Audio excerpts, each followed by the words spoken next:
some way. Don't like it, but I guess things happen that way. God gave me that girl to lean on, then He put me on my own. Heaven help me be a man, have the strength to stand alone.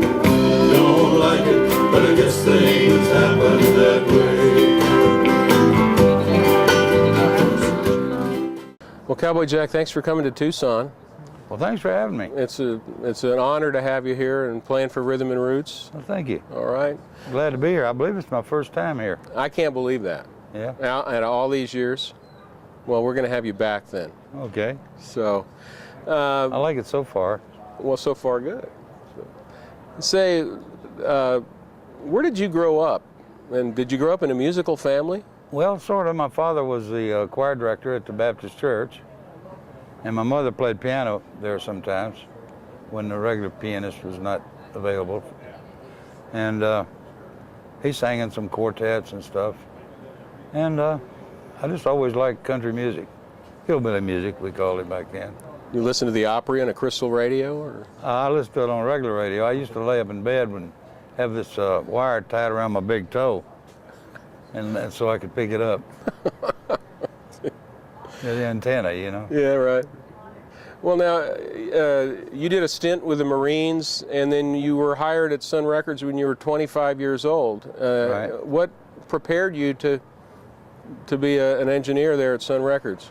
Well, by that time I had become very interested in the production end of the thing. I always wanted to be an artist, but then I'd kind of drifted away from that in a way. And I just really, I saw that Sam Phillips had started a record label there in Memphis, my hometown, and I never knew there was a label around there till he came along. Mm-hmm. And that intrigued me. And I'd found out that you can actually go out and cut a record and have some pressed and sell them. So I was getting interested in that, and a friend of mine and I had, he had a nightclub, and I used to play with him while I was going to college there at Memphis State. And I'd go over there usually on Friday and Saturday nights and play with him. And there's this disc jockey named Sleepy Eyed John, and he had a tape recorder for sale, a Magna Recorder, which was a pretty good little thing. Is that the precursor to Ampex? Yeah, the Ampex was around then, but they were kind of new. Yeah. So this was a professional machine, and he had it for sale for $250. So that was a lot of money then. Yeah, I talked my friend Slim Wallace into buying it. I told him if he'd buy that, and if he'd put up the money for materials, I'd do the carpenter work, and I'd put a little studio in his garage. Uh-huh.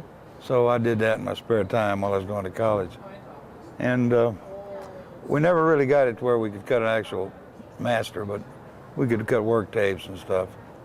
And this guy named Billy Lee Riley came along, and we decided we wanted to produce him. So we kind of worked it up in that little studio, and then went downtown and rented a radio station studio.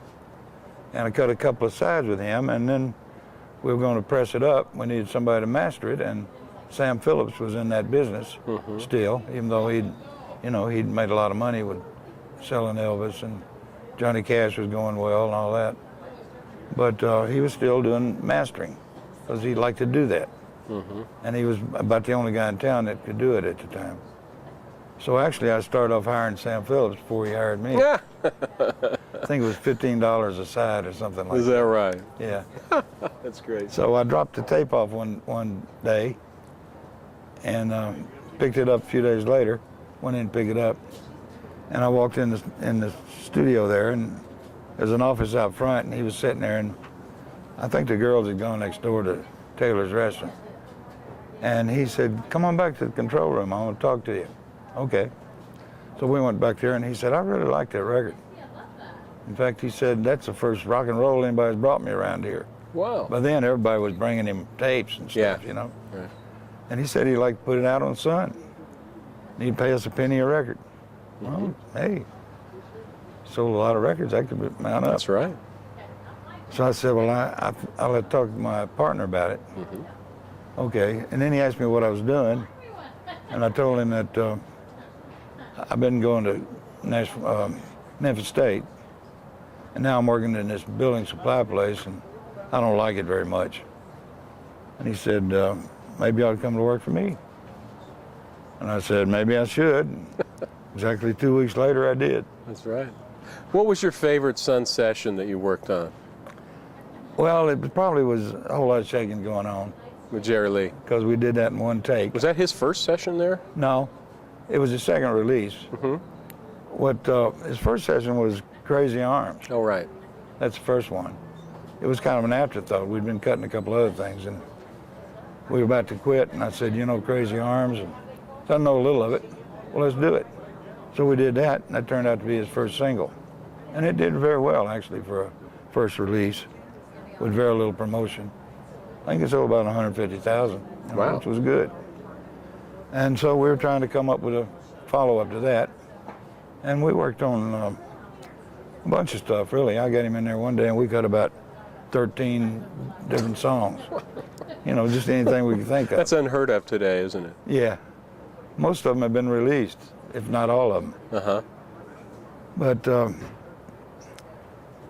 anyway, one day we were trying to come up with a hit to follow up Crazy Arms. And I had written a song called It'll Be Me, which actually wound up being the backside of A Whole Lot of Shaking.